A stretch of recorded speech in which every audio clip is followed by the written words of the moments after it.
Дорогие товарищи, среди нас есть такие товарищи, которые со всеми товарищи. Yo, check this out! Oh yeah!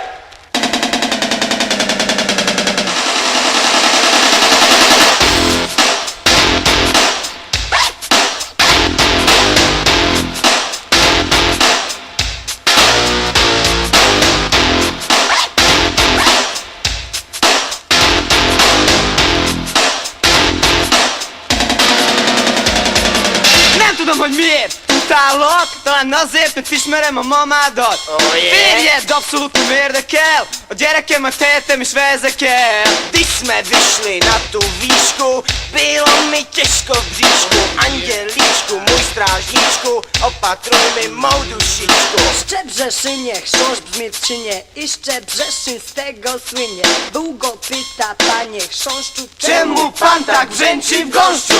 Że była dom sama, Хотя мне нужна твоя мама. ja wynu ruky z karmana. Вон отсюда, ты сказала!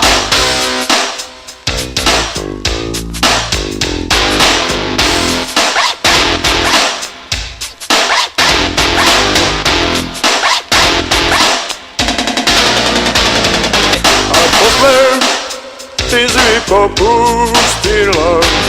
Platim se mnogo istrpela, rata nam se baza srušila, odnervo za mnogo ti se krušila.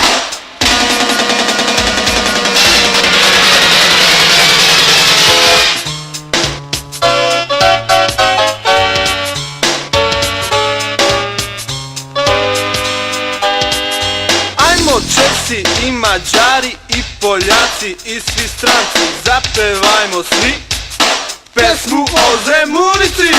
Aj nek se čuje, aj nek se zna. Da je mlada partizanka kralja. Koniec!